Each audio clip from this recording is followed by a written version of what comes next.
Welcome to coin trade academy YouTube channel. So coin trade academy YouTube சேனலுக்கு தான் முதல் தடவையாக வந்துருக்கீங்க அப்படின்னு சொன்னால் நீங்கள் வந்துட்டு எங்களோட சேனலை சப்ஸ்கிரைப் பண்ணி வச்சுக்கோங்க. அண்ட் ஆல்சோ இந்த வீடியோ பிடிச்சிருந்துச்சு அப்படின்னு சொன்னால் லாஸ்ட்டில் நீங்கள் லைக் பண்ணிக்கொள்ளுங்க. அண்ட் ஆல்சோ உங்களோட கருத்துக்களையும் கமெண்ட் பாக்ஸில் சொல்லிக்கொள்ளுங்க. ஸோ இந்த வீடியோக்கு நாங்கள் போகலாம். ரைட், இப்போ நிறைய பேர் கேட்டிருந்தீங்க பிட்காயினோட புல் ரன் வந்துட்டு முடிஞ்சதா, ஆல்ட் சீசன் வந்துட்டு முடிஞ்சதா, பட் நாங்கள் இன்வெஸ்ட் பண்ண காசுலாம் லொஸ்ல இருக்குது, எப்போ நாங்கள் அதை ரிகவரி பண்ண போகிறோம் அப்படின்லாம் நிறைய பேர் நிறைய கேள்விகளை கேட்டிருந்தீங்க. ரைட், இந்த கேள்விகளுக்கு எப்படி ஆன்சர் பண்ணணும்னு சொன்னால் முதலாவதாக நாங்கள் புரிஞ்சு கொள்ளணும் இந்த மார்க்கெட்டுடைய சைக்கிளை புரிஞ்சு கொள்ளணும். அது பிறகு வந்துட்டு மணி இன்ஃப்ளோ அப்படிங்கக்கூடிய விஷயத்தை புரிஞ்சு கொள்ளணும். அதுக்கு பிறகு பிட்காயின், எதீரியம், ஆல்ட் காயின் இதுகளோட டோமினன்ஸ் திங்ஸ் அப்படிங்கிற எல்லா விஷயத்தையுமே ப்ராப்பரான ஒரு வேல லேர்ன் பண்ணி அறிஞ்சு கொண்டு ஒரு அண்டர்ஸ்டாண்டிங் எடுத்துக்கொண்டால் தான் அதில் இருக்கக்கூடிய மற்ற விஷயங்கள் நீங்கள் விளங்கிக் கொள்ளக்கூடிய மாதிரி இருக்க போகுது. ரைட், முதலாவது நம்ம வந்துட்டு மார்க்கெட் சைக்கிளை பற்றி கற்றுப்போம். அப்போ மார்க்கெட் சைக்கிள்ங்கிறது என்ன அப்படின்னு சொன்னால் ஒவ்வொரு 4 வருடங்களுக்கு ஒரு முறை வரக்கூடியதான் இந்த மார்க்கெட் சைக்கிள் என்று சொல்றது. ஏன் இது 4 வருடங்கள் அப்படின்னு சொல்லி நாங்கள் வரையறை செய்யறோம் அப்படின்னு சொன்னா இந்த ஹால்விங் கூடிய ஒரு செயற்பாடு இருக்குது. இந்த ஹால்விங் முடிஞ்சதுக்கு பிறகுதான் எங்களுக்கு வந்துட்டு இந்த ஆல்ட் சீசனும் இந்த புல் ரனுமே வந்து இந்த புல் ரன் வந்துட்டு ஸ்டார்ட் ஆகுது. இந்த ஹால்விங் முடிஞ்சதுக்கு பிறகு எங்களுக்கு புல் ரன் ஸ்டார்ட் ஆகுது. அதே மாதிரி இந்த புல் ரன் வந்துட்டு வியர் மார்க்கெட்டாக மாறுறது இந்த ஒரு ஹால்விங் முடிஞ்சதுக்கு பிறகு. ஸோ இந்த ஹால்விங் முடிஞ்சதுக்கு பிறகு இருக்கக்கூடிய 4 வருடங்கள்ல 2.5 வருடம் வந்துட்டு எங்களுக்கு புல் ரன் ஆகவும், 1.5 வருடம் வந்துட்டு பியர் மார்க்கெட்டாகவும் இருக்கும், அல்லது 3 வருடம் புல் மார்க்கெட்டாகவும், 1 வருடம் வந்துட்டு பியர் மார்க்கெட்டாகவும் இருக்கும். ஸோ இதுதான் இந்த மார்க்கெட்டோட சைக்கிள், மார்க்கெட்டோட டைனமிக். அதுக்கப்புறம் நாங்கள் அண்டர்ஸ்டாண்ட் பண்ணணும் ஏன் இந்த ஹால்விங்க்கு பிறகு பிரைஸ் வந்துட்டு கூடுது அப்படின்னு சொல்லி. சிம்பிளா சொல்லணும் சொன்னா இந்த ஹால்விங்கிற செயற்பாடு மார்க்கெட்ல இந்த மைன் பண்றவங்களோட மைனர்ஸோட ரிவார்டை வந்துட்டு அரைவாசியாக குறைச்சு. அப்ப அரைவாசியாக குறைக்கப்படும் போது மார்க்கெட்ல இருந்து மைனஸ் என்ன செய்வாங்க, லீவ் ஆகுவாங்க. அவங்களுக்கு வந்துட்டு ஒரு சாலரி கிடைக்குது, 10,000 இந்த மாதம் கிடைக்குது. அதே மாதிரி 4 மாதங்களுக்கு பிறகு அல்லது 4 வருடங்களுக்கு பிறகு உங்களுக்கு தரப்படக்கூடிய சேலரி வந்துட்டு அரைவாசியாக குறைக்கப்பட்டதுன்னு சொன்னா நீங்க ஒர்க் பண்ணுவீங்களா? ஒர்க் பண்ண மாட்டீங்க. இந்த சேம் கான்செப்ட் தான் இங்கேயுமே வருது. இந்த மைன் பண்றவங்களுக்கு கிடைக்கக்கூடிய ரிவார்ட் வந்துட்டு என்ன செய்யுதுன்னு சொன்னா அரைவாசியாக குறைக்கப்படுது. இப்படி அரைவாசியாக குறைக்கப்படக்குள்ள நிறைய மைனஸ் என்ன செய்வாங்கன்னா மார்க்கெட்டை விட்டு லீவ் ஆகுவாங்க. இப்படி லீவ் ஆகக்கூடிய மைனஸ் புது பிட்காயினை மைன் பண்றதை விட்டு ஸ்டாப் பண்ணப்படுறதால சர்க்குலேட்டிங் சப்ளைல எட்டாகக்கூடிய பிட்காயின்களோட அளவு வந்து குறையும். இப்படி பிட்காயின்களோட அளவு ஒரு சைட்ல குறைஞ்சிட்டு இருக்கும்போது பிட்காயினையும் கிரிப்டோவையும் நம்பி அதுல இன்வெஸ்ட் பண்ணக்கூடிய மக்கள் வந்துட்டு கிரிப்டோ ஃபீல்டுக்குள்ள, கிரிப்டோ இண்டஸ்ட்ரீஸ்க்குள்ள வருவாங்க. அப்ப கிரிப்டோ இண்டஸ்ட்ரிக்குள்ள வரக்குள்ள பிட்காயினோட அளவு வந்து குறைவாக இருக்கும். அட் த சேம் டைம் பார்த்தோம்னு சொன்னா பிட்காயின் மைன் பண்ணப்படுற அளவும் குறைவாக இருக்கும். அப்போ ஒரு பக்கம் டிமாண்ட் கூடிக்கிட்டே போகுது, இன்னொரு பக்கம் வந்து சப்ளை அப்படியே நிக்குது அப்படின்னு சொன்னா என்ன நடக்கும்? கட்டாயமாக இந்த இடத்துல ஒரு டிமாண்ட் ஒன்று கிரியேட் ஆகும். அந்த டிமாண்ட் இந்த பிரைஸ்ல பெரிய ஒரு இம்பாக்டை வந்து பண்ணிவிடுது. ஸோ இதுதான் பேசிக்கா இந்த மார்க்கெட் சைக்கிள். இந்த ஹால்விங்க்கு பிறகு பிட்காயினோட பிரைஸ் கூட்டுறதுக்கான முதலாவது ரீசனாக இருக்குது. ரெண்டாவது பார்த்தோம்னு சொன்னா இந்த எதீரியம்.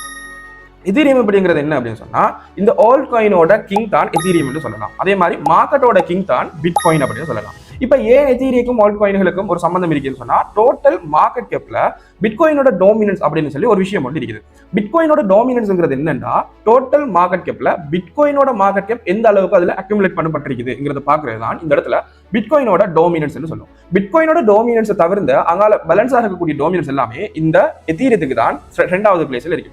3வது பிளேஸ்ல பார்த்தோம்னா எல்லா ஆல்ட் காயினும் சேர்ந்து உருவாகக்கூடிய டோமினன்ஸாக இருக்கு. ஸோ நாங்க இதை எப்படி பார்ப்போம்னு சொன்னா பிட்காயின் டோமினன்ஸ், எதீரியம் டோமினன்ஸ், அதுக்கப்புறம் வந்துட்டு ஆல்ட் காயின் டோமினன்ஸ் பார்ப்போம். ஸோ பிட்காயினோட டோமினன்ஸ் வந்துட்டு இப்போ 58 கிட்ட இருக்குது. எதீரியத்தோட டோமினன்ஸ் பார்த்தோம்னு சொன்னா ஒரு 11 கிட்ட இருக்குது. மற்ற டோமினன்ஸ், மற்ற ஆல்ட் காயினோட டோமினன்ஸ் எல்லாமே பார்த்தோம்னு சொன்னா கிட்டத்தட்ட பேலன்ஸாக இருக்கக்கூடிய ஒரு 30% கிட்ட இருந்து கொண்டு இருக்குது.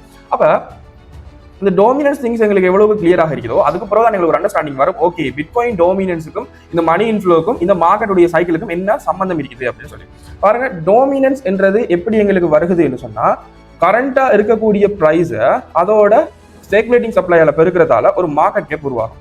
இந்த மார்க்கெட் கேப் வந்துட்டு டோட்டலாக இருக்கக்கூடிய மார்க்கெட் கேப்ல எத்தனை பெர்சன்டேஜ் அப்படிங்கிறத காட்டுறது தான் இருக்கக்கூடிய இந்த பிட்காயின் டோமினன்ஸ் சொல்லும்.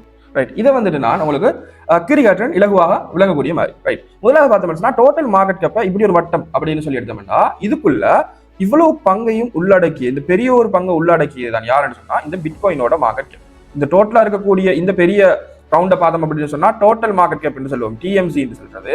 இந்த டோட்டல் மார்க்கெட் கேப்ல இவ்வளவு பங்கையுமே இந்த நிலத்தில் இருக்கக்கூடிய இவ்வளவு பங்கையுமே கொண்டிருக்கிறான் பிட்காயின்ஸ். கிட்டத்தட்ட 50% மேல, 50% மேல. ஸோ இதோட உண்மையான மார்க்கெட் கேப் வந்துட்டு 58% கிட்ட இப்போதைக்கு ட்ரேட் ஆகி கொண்டிருக்குது. பேலன்ஸா இருக்கக்கூடியதுல இவ்வளவு தேய்மை யார் கொண்டிருக்கும் அப்படின்னு சொன்னா எங்கட எதீரியம் வந்து கொண்டிருப்பாரு. ஸோ எதீரியத்தோட மார்க்கெட் கேப்ங்கிறது அந்த பெர்சன்டேஜ் அடிப்படையில் நாங்க அவர்ல பார்க்கறோம். அதுக்கப்புறம் பேலன்ஸா இருக்கக்கூடிய எவ்வளவு தான் ஆல்ட் காயின் அப்படின்னு சொல்லி பார்க்கறோம். ஓகே, இப்ப இந்த மார்க்கெட் சைக்கிள் உருவாகணும் அப்படின்னு சொன்னா, அதாவது ஆல் சீசன் உருவாகணும் அப்படின்னு சொன்னா இந்த பிட்காயினுக்குள்ள இருக்கக்கூடிய இந்த மணி என்று சொல்றது என்ன செய்யணும் என்று சொன்னா எதீரியத்துக்கு முதலாவது மூவ் ஆகணும். ஏன் எதீரியத்துக்கு மூவ் ஆகணும்னு சொன்னா அதுதான் மேஜரான ஆல்ட் காயின்ல பிரதானமான ஒன்றாக இருந்து கொண்டிருக்கிறது. ஸ்டார்டிங்ல ஸ்மார்ட் கான்ட்ராக்டை கொண்டு வந்தது.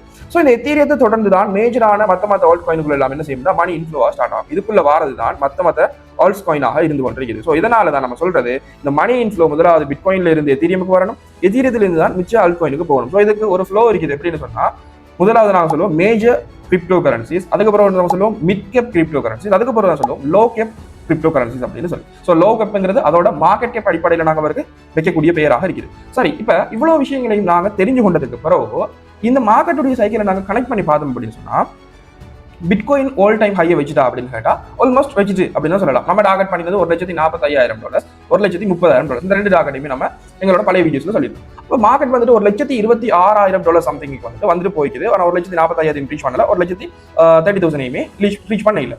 அப்ப இங்க இருந்து நாங்க என்னத்தை விலை கொள்ளலாம்னு சொன்னா, இப்ப நான் உங்களுக்கு சார்ட்டை காட்டுறேன். ஒரு ஒன் டே சார்ட்ல மார்க்கெட் பார்த்தோம்னா எனக்கு எஸ்டர்டே வந்து நல்ல ஒரு பிரேக் அவுட் கொடுத்துருந்துச்சு. ஸோ இந்த இடத்துல நம்ம இதை வந்து என்ன செஞ்சிருந்தோம், நம்ம டெலிகிராம் குரூப்ல போட்டிருந்தோம். ஸோ நீங்க டெலிகிராம் குரூப்ல இல்ல அப்படின்னு சொன்னா, டெலிகிராம் சேனல்ல இல்லன்னு சொன்னா டிஸ்கிரிப்ஷன்ல லிங்க் இருக்குது, அதை கிளிக் பண்ணி எங்களோட டெலிகிராம் சேனல்ல ஜாயின் பண்ணிக்கொள்ளுங்க. உடனே நான் அந்த அப்டேட் எடுத்து கொள்ள முடியும். ரைட், இப்போ நான் உங்களுக்கு இந்த இடத்துல ஒரு சார்ட் ஒன்று காட்டி கொண்டிருக்கிறேன். இதுதான் ப்ரீவியஸாக இருக்கக்கூடிய மார்க்கெட்டோட ஹையாக இருக்குது.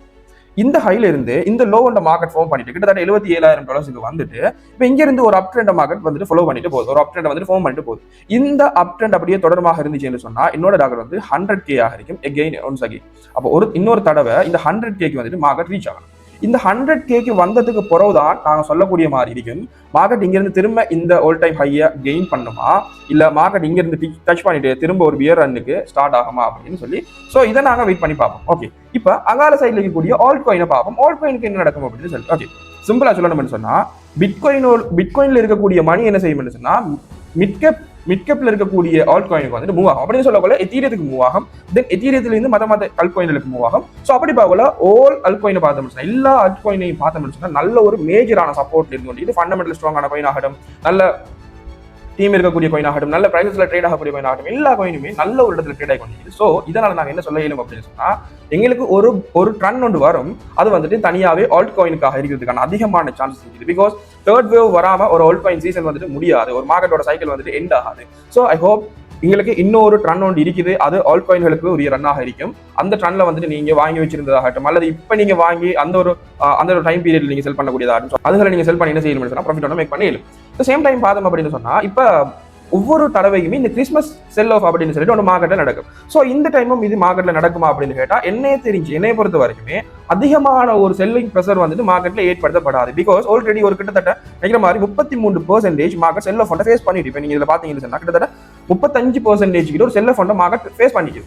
35% செல் ஆஃப் ஃபேஸ் பண்ணிட்டு ஒரு 15% சரி எனக்கு மார்க்கெட் ரிலீஃப் ஆகாம என்ன செய்யுதுன்னு சொன்னா நான் இப்போ எங்களுக்கு பார்த்தோம்னா ஒரு 17% கொடுத்துருக்குது. ஸோ என்னோட டார்கெட் படி ஒரு 26% கிட்ட சரி மார்க்கெட் அட்லீஸ்ட் போக வேணும். அப்படி போயிட்டு அங்க இருந்து கரெக்ஷனை ஃபேஸ் பண்ணதுன்னு சொன்னா அது பியர் மார்க்கெட்டோட லீட் பண்ணும். அதுக்கு முதல்ல எங்களுக்கு இங்க இருந்து போகக்குள்ளேயே என்ன செய்யணும்னு சொன்னா இந்த ஆல்ட் காயின் எல்லாமே நல்லா பம்பாக ஸ்டார்ட் பண்ணிடும். ஸோ ஆல்ட் காயின்ல நல்ல ஒரு ப்ராஃபிட் எடுத்துக்கொள்ளும். ஸோ நான் அதுக்காக நான் உங்களுக்கு என்ன செய்யணும் அப்படின்னு சொன்னா ஆல்ட் காயின்களோட மார்க்கெட் கேப்பை காட்டணும் உங்களுக்கு. ஸோ டோட்டல் 3 அப்படின்னு சொல்லி நாங்கள் போட்டோம் அப்படின்னு சொன்னா டோட்டல் 3 போட்டோம்னா பிட்காயினோடையும் எத்தீரியத்தோடையும் மார்க்கெட் கேப் தவிர்த்த மற்ற ஏனைய காயின்களோட அப்டேட்டுகளே கிடைக்கும். ரைட், இப்போ இதுல நான் உங்களுக்கு வந்துட்டு ஒரு சார்ட் ஒன்று போட்டிக்கிறேன். இந்த சார்ட் என்னன்னு சொன்னா நம்ம அனலைஸ் பண்ணி வச்சிருக்கோம். இப்போ இதுல பாத்தீங்க அப்படின்னு சொன்னா ப்ரீவியஸாக இருந்த எல்லா எஃப்இஜிஸுமே, அதாவது எங்களுக்கு நினைக்கிற மாதிரி 2020 இந்த வருடம் இங்க இருந்த எல்லா எஃப்இஜிஸுமே ஃபுல்லா ஃபில் பண்ணப்பட்டு சரியா. ஓகே, இப்போ இப்படி ஃபில் பண்ணப்பட்டதுக்கு பிறகு இங்க இருந்து ஒரு லைனை போட்டோம். அதாவது எங்களுக்கு தெரியும் நாங்கள் டெக்னிக்கல் அனலைஸ் பண்ணோம். அப்படி பண்ண போகல எனக்கு இங்க இருந்து ஒரு